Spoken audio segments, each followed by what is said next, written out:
A game's fate is usually sealed whenever the developers decide to officially abandon it publicly, usually in the form of a transparent blog post. While there were a couple big pieces of news in today's official announcement, first and foremost is that DICE will be wrapping up seasonal support for Battlefield 2042. The majority of the time, this is after the game has been deemed finished, like Raft for example.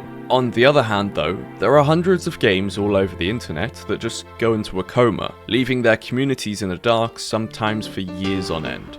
Is it a requirement that you have to hold dynamite while you play? Who wants to know? Today we're exploring 5 abandoned games of all different sizes to hopefully meet the loyal players keeping these places alive. Starting with a game almost 2 decades old.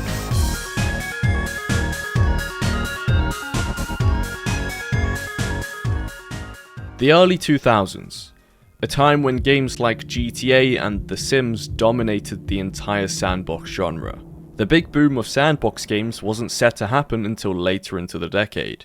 But in 2004, a little game called Blockland appeared on the web as freeware. Blockland was created by Eric Hartman, who went by the name Badspot, and although LEGO were reportedly in talks over purchasing the game, it was never officially endorsed by or affiliated with LEGO, and became its own thing pretty quickly. Blockland suddenly gained tens of thousands of players from a pretty surprising showcase by a TV show called The Screensavers in February of 2005. The boost saw Blockland's development speed increase, but once it was fully developed and sold behind a price tag, people slowly lost interest. Updates slowed down immensely until in 2015 when the game was essentially abandoned by its developer. In 2024, almost a decade on, you'd be lucky to find more than 20 players online at once. I decided to explore Blockland to find out who's still stuck around after all these years, and there to help me was Sentry. Yo, what's up, dude? What's up? How you doing? Pretty good. Just putting some last minute add-ons on for you to have some fun with. Sentry has racked up about 15,000 hours on Blockland since 2008, and after he recommended the game, he offered to show me around. I love how you can choose the network type. Dial-up and broadband. It really shows how old this game is. When you press B, it's gonna open the brick menu, and this is gonna have every single brick in the game. Yeah, there's like cool effect bricks too, or like paints, where you can just... Oh, that froze my game for a second. It froze mine too. So it does render it as one object. Okay! That is a very famous build here. Oh, press R. This is called Mr. Block's Slides. So this was made back around like 2005, 2006. This was before there was like any sort of like crazy add-ons for like helping you build things. So these were all hand placed. That's why if you look at everything, there's no floating bricks. Nowadays you can just put a brick in the air and hit enter and it'll place. You couldn't do that back in the day. It all had to be supported. So that's why there's like all these poles. This was made by Mr. Block. It's 12,000 bricks. And he somehow figured out that if you put these 2 ramps together like this, your character can't touch the ground, and so your character starts to essentially strafe. And so he basically made exploits using it to make this like sort of player pinball machine. Although at first glance this build might look like something that took 10 minutes, you have to remember blocks couldn't float back then. Making something like this was far more challenging to put together without having the ability to place stuff in midair. Not to mention the gliding method used in it became instantly iconic and cemented this build into the Hall of Fame. I don't think Mr. Blocks could have imagined people still checking out his creation in awe almost 2 decades on from when he first built it. Does the guy who made it still play? No one's heard from him in like many years. He's basically gone, but you know, he made a pretty large contribution to the game. Seen the Golden Gate Bridge made out of Lego bricks? Oh my days. This is the Golden Gate Bridge, built entirely in Blockland about 2 decades ago. The size of this thing doesn't come across in the video, but it is genuinely huge and made up of over 45,000 bricks, all placed by hand. There are loads of builds just like these 2 immortalized forever in this game, created years ago by players who don't even play the game anymore. Is it going? It is just silent. This is so anticlimactic. Every single person in this game has a Blockland ID number. Sentry also told me about the Blockland ID tags, something given to every new player whenever they load up Blockland for the very first time. Sentry was number 12027, a bit lower than what I was. After the bridge, we joined a server called Block Ops Zombies. I can't fathom that this is just a Lego game. I know, Oh, it's shit. crazy. This You got a guy knife is too. in my face. This game was developed by a community member called The Brighter Dark and took him over 500 hours. All of the assets are completely custom in the style of Blockland, and the maps are identical recreations to the real ones from the original Call of Duty Zombie series. Apart from noises occasionally sounding like they were coming from the wrong direction due to the extremely old sound drivers, this game was incredible. Reminded me of something you'd find on top of the Roblox server lists, except this generates no money for the creator, and it's made purely out of passion and insanity. What a terrible outfit that man has on.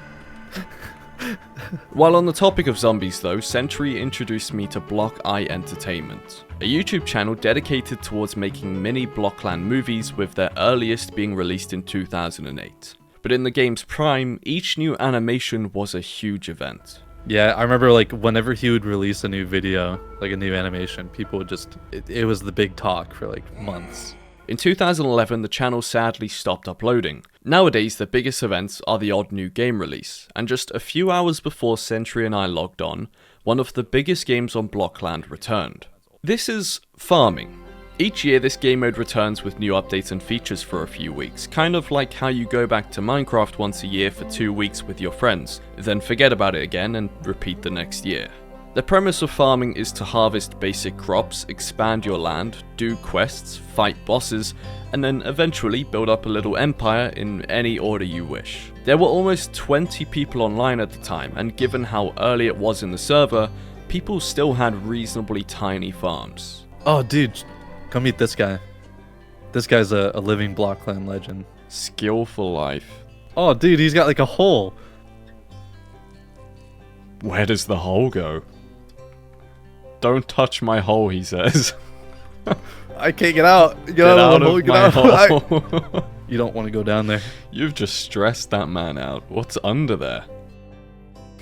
So who is that man? Who is he? He's known for a lot of things in Blockland. He used to have this parkour challenge server like forever ago. I mean, like a decade ago. It was called the Manliest Challenge. Dude, every time I look behind, he ducks his head again. Wait, hold on. Go in third person real quick and face this way, and then hold Z. And I turn around.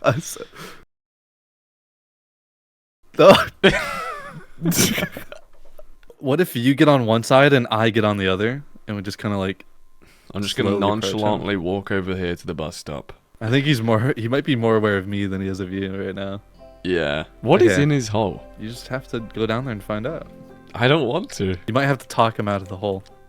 Oh. Skillful Life is a long-time player of Blockland, like most of those online, and according to Sentry, the fella was role-playing Snuffkin. This was the first ever time I met Skillful Life, but he was honestly an absolute legend, and for days after I logged back on trying to find him and see his progress, but didn't meet him once until after about 2 weeks I eventually did, but we'll get to that. What did I just pick up? I just picked up this guy's fish. Took his fish? I'm sorry, buddy. I like how he alarmed at you.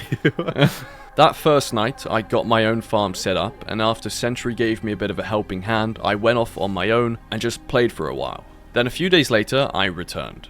Okay, I'm logging into Blockland. It's been about 4 or 5 days. We're gonna see how much progress these people have made, and whether that skill guy is still here. What is that? That's like an entire cottage house. I mean, I don't know where their farm is, but this is beautiful. This is beautiful. Holy shit. Oh, here's a farm. Roses, okay. That is, I mean, it's a work in progress, I can see that. But it's coming along well. That looks insane. Look at the detail.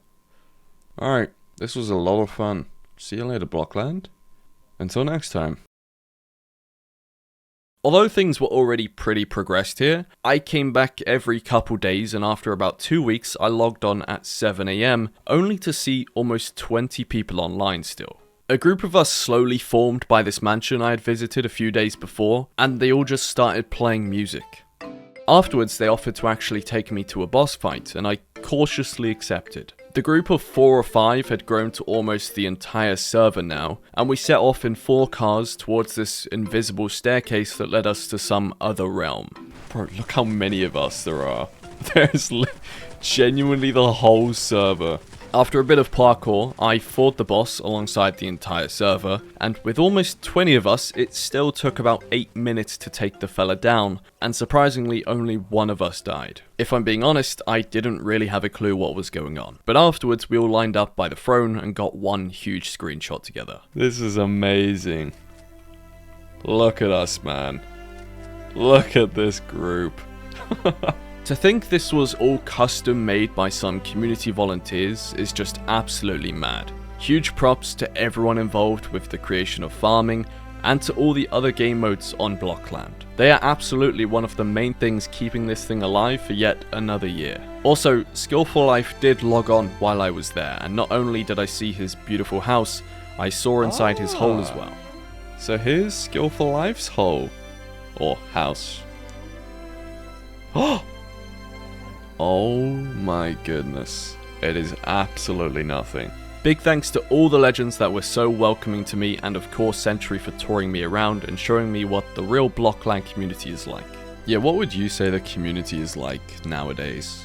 It can be pretty edgy at times, but there's a lot of people in the game that are also very welcoming to new players and willing to teach you absolutely anything that you want to know about the game. So the forums used to be the one place that people talked about Blockland, because it used to not be on Steam. The forums it's not moderated anymore, and I'm sure you can guess what happens when something is not moderated.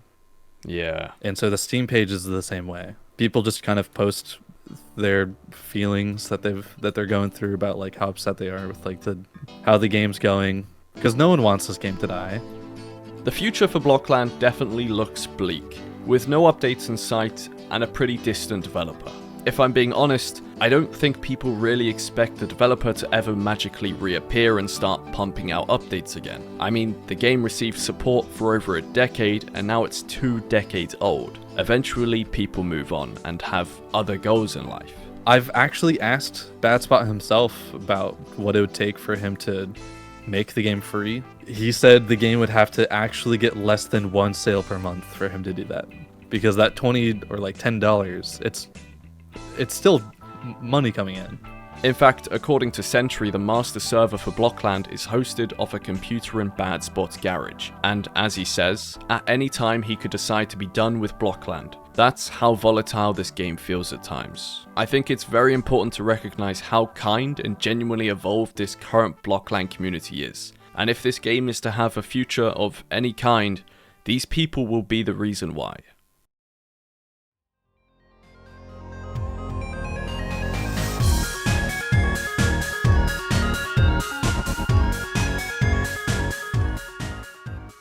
Out of all of today's games, Battlefield 1 is by far the least abandoned and has extremely healthy player counts, and is technically even still supported by DICE, the developers. However, the updates have entirely stopped, with the last actual content update being in 2018. The Steam news section for Battlefield 1 is largely sales, and even now the game is 85% off, which might explain the currently higher player count. I knew Battlefield games were often ahead of their time, but this thing does not look like it came out almost a decade ago in 2016. God, this game is pretty magnificent looking. The general atmosphere is some of the best I think I've ever experienced in any game, and I'm not alone in that. Oh, that's a teammate. Look at that fella. Battlefield 1 was labelled the most polished and the most immersive Battlefield game of all time by most of the people I spoke to. It took me a couple of hours just to take in the beauty of this game, especially on maps like Monte Grappa. And then you factor in the classic Battlefield destruction mechanics, and things just go to the next level. I was about to go in. Not funny anymore. Oh, Granny fourth. There's one. There's another. We lost again. I think it was a valiant effort. The next day I came back after a couple hours to try fight off the pre-workout I took that morning. That was absolutely throwing me through a loop. For some reason, I thought the most chaotic Battlefield game would be the perfect recipe to fix whatever I was going through. I've taken this incredible pre-workout earlier. It is called, something I can't say on YouTube without getting demonetized. It's by Dark Labs, and I took the beginner dose, and it feels like the hair on my head is standing up. We won! Oh shit. I thought that was a hammer. Oh, we're the Turks. So we're losing.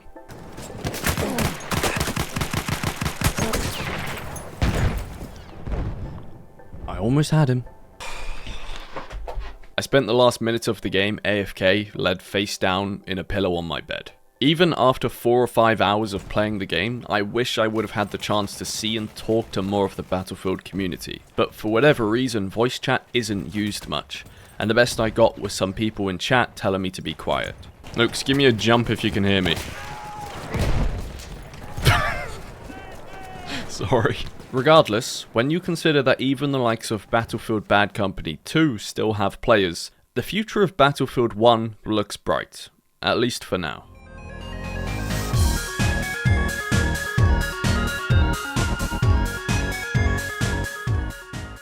In late July, I got a message over on Discord about a dead game I might be interested in. This game had gone 13 years so far without any updates, and was first released in 2009 onto a website called ModDB. After telling me about the game, Havoc told me there was a tightly knit community that still play the game together, and then linked me their Discord where they meet up every Saturday for an event they called Realism. Most of you have probably never heard of this mod, but it works very similarly to some other war shooters like the Darkest Hour mod. After I heard about this mod, I made sure to turn up to the next Saturday Realism attempt, and it went about as I expected. They pinged everybody 10 minutes ago, so I am 10 minutes late, but 7 people is not bad. Check the house. Come here, come here, come on.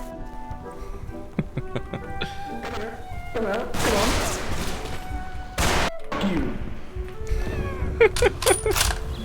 Come on. Come on, come on. I'm coming. Come on. Ooh! I was genuinely in awe of how good this game felt for something made so long ago. I love these maps, man. These old source wartime maps. The source engine is just perfect for this shit. So impressive considering when this stuff was first being developed.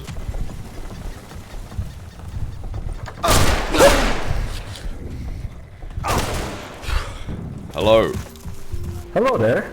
Oh, you can hear me. Oh, yeah, of course, man. Alright, Wow. Would you mind joining me on the tower? I'm gonna go snipe some dumbasses. I think the entrance... Yes. Sure. You're gonna guard my back. I'm gonna just sit there with the machine gun and farm kills, and you're gonna guide my so that some German doesn't stick a bayonet in it. Gebiet gesichert. Perfect. Yeah. I think I hear someone coming up the stairs. Just... Yep, working on it. I was working on it. You get points for trying. Oh, I tried my best. Yeah, but you got an MP. He's got an MP40 to be honest. He does have an MP40, so perfect. Machine gun in position.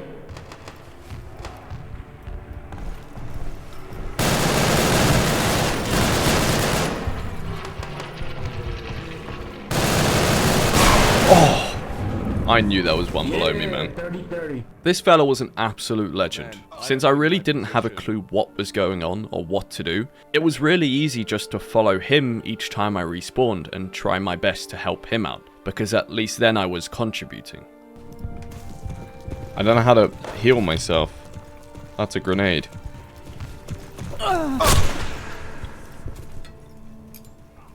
This game is not easy, but after about 30 minutes of waiting, the lobby numbers still hadn't increased, and for what I assume wasn't the first time, There just weren't enough players to really experience the game properly. Doesn't seem like we'll be having a realism today, boys. Yeah, we are 40 minutes in, and it's down to 3v3. I mean, it's not unplayable, but obviously they want probably more than 10 people. I would honestly love to see these lobbies hit 20, 30 people again. Now I'm actually getting the chance to explore it. It is incredible looking. Earlier on, I said this game hadn't received updates in 13 years. And while that is true, an Unreal Engine 4 remake of the game was said to be in progress in 2017, and just recently came on Steam under the name World War II Online Choke Point. The last dev blog stated that there was an all-new team working on the game, but the amount of progress made is unknown at this point. While researching Resistance and Liberation, I found a Reddit thread from over 13 years ago encouraging people to try this new source mod they discovered. They said the community of this game was hilarious, and I think the big appeal for this mod back then was the proximity chat, as that still wasn't a hugely widespread feature back then. The Reddit post was a copy-paste from the description of the video this fella uploaded to YouTube. Yeah, let's go.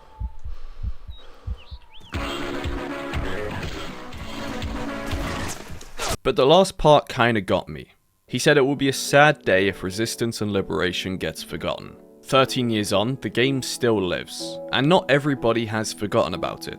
As Havoc said, there really is a tight-knit community still trying to relive the game every Saturday, so in case you're interested in joining them, I'll leave the link to their Discord below.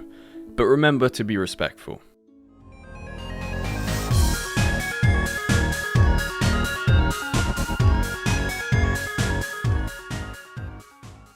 More than any other Dead game, the name that gets mentioned to me the most is Interstellar Marines. The game with not quite enough funding and an extremely complicated history. Interstellar Marines is basically the ambitious dream of a crazy game developer who played way too much Half-Life, System Shock and Rainbow Six. The game currently takes place at a high-tech military training facility located deep beneath the salty expanse of Groom Lake, Nevada. Here you will take on the role as an elite soldier, rigorously training for hostile insertions outside our solar system. One of our goals is to make Interstellar Marines In 2006, the developers for Interstellar Marines show a demo. The development team receives investors, who then later jump ship in the 2008 financial crisis. In 2012, a Kickstarter began that ultimately failed. Finally, in 2013, the game still releases onto Steam as a unique sci-fi first-person tactical shooter based around a campaign mode and PvP servers. The game received support and updates until around 2019. By 2019, the development team had switched around and changed faces a number of times, and after that, nobody really heard much from them. All I could find from developers was the occasional volunteer commenting on their Trello page talking about how COVID severely delayed the studio and held them back financially. What surprised me was that the servers are still running today, and after a couple hours of waiting, I never saw a single player log onto a server, and that about sums up the modern day state of Interstellar Marines. Instead, I decided to ask in my Discord for anyone who had the game to join a server with me and give this thing a go again. And it went just about as I'd hoped. Alright, well we're in and there is no... Oh, never mind, there is somebody. Yoda Gaming.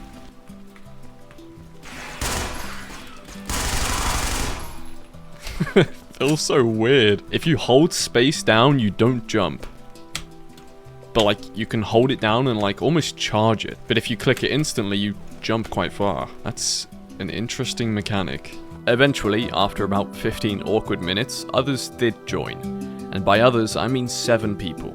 Oh, I'm a big fan of this rain noise. I don't know why, I'm a sucker for rain ambience. The fact that I can hear it bouncing off my hazmat suit, or whatever is going on, I'm a big fan.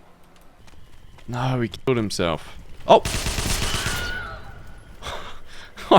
I did not see him. Okay, it's over. Dude, look, my goal was to get more than 10 people, and we've got more than 10 people. I think we've just set a record for like the most amount of people on the game in 2 or 3 years. I think we peaked at around 13 players, which would set the record for the highest player count since June 2020. So for something on about an hour's notice, I'd consider that a success. I don't know. Open up the menu where like you can go to settings and everything, and then open chat. Oh, wait, so... Oh, that's cute. There's people that have, like, spoken it, like, over the last couple days or something.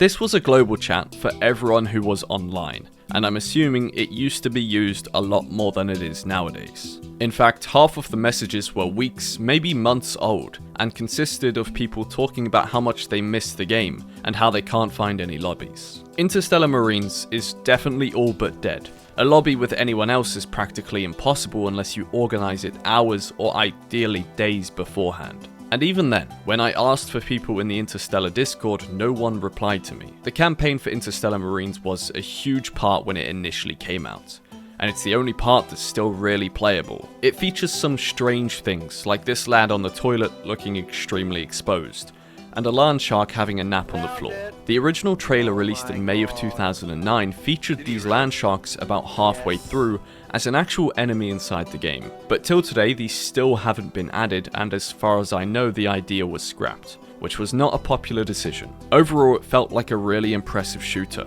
I loved the jump mechanic, the immersion was absolutely next level, and especially that Wilhelm scream whenever somebody died. Oh. Interesting scream.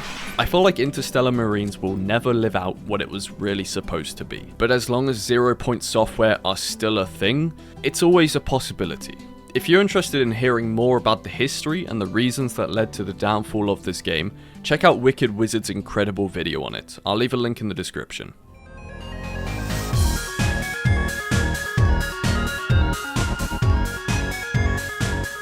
About a month ago, a viewer called Henry sent me a DM regarding a pretty niche Quake mod I'd never heard of. He said he hadn't played it in over 15 years, and that's usually enough to get me interested. The link he gave me redirected to a forums for a game called Smoking Guns, with some threads having no replies in the last decade. I discovered that after Smoking Guns 1.1 released in 2014, there really wasn't any development support after that, apart from one of the developers, Tequila, keeping the show running behind the scenes. Tequila told me personally that Smoking Guns is actually a descendant of an even older 2006 game called Western Quake 3. Some community members continued that game and eventually renamed it to Smoking Guns. Tequila was one of the main guys behind that transitional period, and he's still around today in the community Discord, although distant from the project. The only Smoking Guns servers left are all hosted by Tequila out of his own pocket, but apart from some bots, I found them all completely empty. I thought this would be a good opportunity to get you guys involved, so I added everyone in my Discord, which you can find linked in the description, and we all hopped in to revive it. Okay, I have told my Discord to get on the game in about, I think, 10 minutes from now, maybe 20. A lot of people were having issues getting it running, and like in the main menu, if I tab out, it crashes the game. You just have to relaunch it again and again. But it's okay, because I trust that at least 5 people got it running. Okay, I think there is only one player. I did not expect this many people to come and play this very niche game that you have to download through a dodgy browser forum that isn't even active and hasn't been for like 4 years. This is why my community is just simply the best. I think it's safe to say we probably broke the record for the highest amount of players in one lobby in quite some time, and eventually even got a full lobby. Also recently started watching your videos. It's nice to meet you. Yeah, thank you, man. I appreciate it. I'm sorry I don't upload often. Please don't be sorry. Thank you for being you. It's a high quality video, so we look forward to it. I appreciate that. What a kind gentleman. Sorry, Gusto. It's okay. You just said my cat's name out loud, so you made my day. We played Team Deathmatch for almost half an hour, checking out numerous maps, and only discovering halfway through that there was actually a buy menu where you can buy ammo, upgraded guns, and of course, a Gatling gun. The bank robbery mode was a lot of fun, and since you actually had a proper objective, it felt more purposeful. Okay, so how will this work? Whoa. I don't know what this is. You shoot the other team, you have to defend like a money bag. Okay, It's like a attack defend mode. that's cool. So good, because I just threw a dynamite and I don't know where. There we go. One's dead. Apparently there. Holy shit. Back away from the bomb. Yeah, I'm dead. Wait, did Gusto kill me again? Gusto's -1. He is -1 kill. Okay, he has a kill now. The bank robbery games were pretty back and forth, but I'd say the other team probably came out on top a few more times. All of us agreed smoking guns had a real charm to it, and some of the maps were just hauntingly beautiful. Around 2 hours in, we had a regular join us and was probably extremely puzzled as to why the game suddenly had a full lobby. I mean, imagine logging onto a game you never find anybody else on, only to see 20 other people you've never met before. Wow, you're talented. Look at that face. Is it a requirement that you have to hold dynamite while you play? Who wants to know?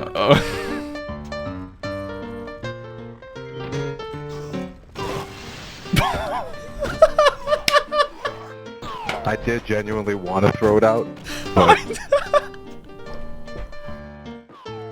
the song continues. Sorry. If you ever want to be a part of these events where we log on and give life to these dead games for a few hours, join my Discord using the link in the description. All of these games are no longer being developed, whether that's because the game was fully finished or whether the developers simply ghosted. These places still live on regardless because of the communities behind them.